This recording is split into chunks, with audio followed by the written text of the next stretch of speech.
साहसिक कार्य का आह्वान। अर्जुन, एक युवा खोजकर्ता, अपने दादा की डायरी में एक गुप्त द्वीप के बारे में पढ़ता है जिसे खोया हुआ संसार कहा जाता है। दादा के मरने के बाद अर्जुन को उस डायरी में कुछ अद्वितीय संकेत मिलते हैं। यह एक पुराना नक्शा है जो किसी रहस्यमयी जगह का पता देता है जहां कोई पहले नहीं गया। यात्रा शुरू होती है। अर्जुन अपने करीबी दोस्त काव्या, जो एक पुरातत्वविद है, को साथ लेकर उस गुप्त द्वीप की खोज के लिए निकलता है।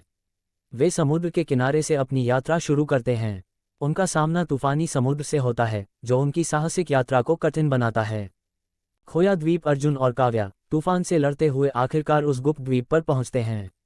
ये जगह दुनिया से कटा हुआ लगता है। घने जंगल, अजीब जानवर और एक पुराना खंडहर जो अर्जुन के दादा के नक्शे में दिखाया गया था। द्वीप रहस्यों से भरा हुआ है। रहस्यमय खोजें। अर्जुन और काव्या द्वीप के अंदरूनी हिस्सों में जाते हैं और वहां उन्हें एक प्राचीन सभ्यता के अवशेष मिलते हैं। वहां कुछ अजीब संरचनाएं और प्रतीक होते हैं जो इस जगह की गहराई का इशारा करते हैं। इसके अलावा उन्हें एक खजाने की ओर इशारा करने वाला एक संकेत भी मिलता है। छिपा हुआ खतरा। द्वीप पर खजाने की खोज करते हुए अर्जुन और काव्या को एहसास होता है कि वे अकेले नहीं हैं। उन्हें किसी और के कदमों की आहट सुनाई देती है। यह एक गुप्त संगठन है जो खजाने की खोज में लगा हुआ है। वे जानलेवा जाल और जंगली जानवरों से लड़ते हैं। खजाने की गुफा। अर्जुन और काव्या खजाने की गुफा तक पहुंचते हैं, लेकिन उन्हें पता चलता है कि वहां कई घातक जाल हैं। अर्जुन अपने दादा की डायरी के सुरागों का इस्तेमाल करते हुए इन जालों से बचकर खजाने तक पहुंचने की कोशिश करता है। अंतिम लड़ाई। अर्जुन और काव्या खजाना प्राप्त करने ही वाले होते हैं कि गुप्त संगठन उन पर हमला करता है। एक घातक लड़ाई छिड़ जाती है। अर्जुन और काव्या मिलकर दुश्मनों को हराते हैं, लेकिन खजाने को सुरक्षित रखना उनके लिए चुनौतीपूर्ण हो जाता है। पलायन। अर्जुन और काव्या किसी तरह खजाना लेकर गुफा से बाहर निकलने में सफल होते हैं, लेकिन द्वीप से निकलने के लिए उन्हें तेजी से भागना पड़ता है। जैसे ही वे अपनी नाव तक पहुंचते हैं, द्वीप में एक बड़ा विस्फोट होता है। वे अपनी जान बचाकर सफलतापूर्वक लौट आते हैं। घर वापसी। अर्जुन और काव्या सफलतापूर्वक अपने शहर लौटते हैं खजाने के साथ। वे उस खजाने का एक हिस्सा संग्रहालय को दान करते हैं और बाकी से अपने जीवन को एक नई दिशा में ले जाते हैं। अर्जुन को अब समझ में आ चुका है कि उसके दादा की आखिरी खोज वास्तव में कितनी महत्वपूर्ण थी।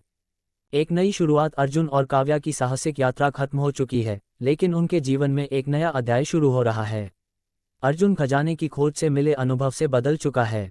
वह अब और भी बड़े लक्ष्यों के लिए तैयार है।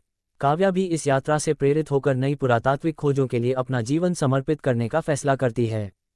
खजाने का रहस्य सुलझ गया है, लेकिन अर्जुन को अपने दादा के बारे में कुछ और सुराग मिलते हैं जो एक और यात्रा की ओर संकेत करते हैं।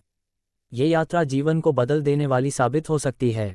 अर्जुन और काव्या के चेहरे पर मुस्कान है क्योंकि वे जानते हैं कि यह अंत नहीं, बल्कि एक नई शुरुआत है।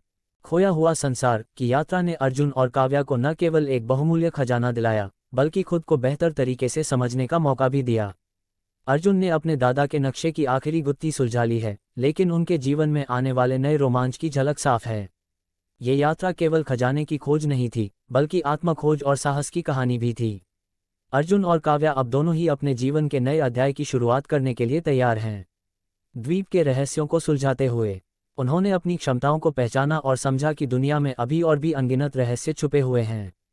कहानी का अंत यह संदेश देता है कि असली खजाना सिर्फ सोने और रत्नों में नहीं होता, बल्कि अनुभवों और संबंधों में छिपा होता है। अर्जुन और काव्या की यह यात्रा समाप्त हो चुकी है, लेकिन उनकी जिज्ञासा और साहस उन्हें आगे और भी अद्वितीय रोमांचों की ओर ले जाएगी।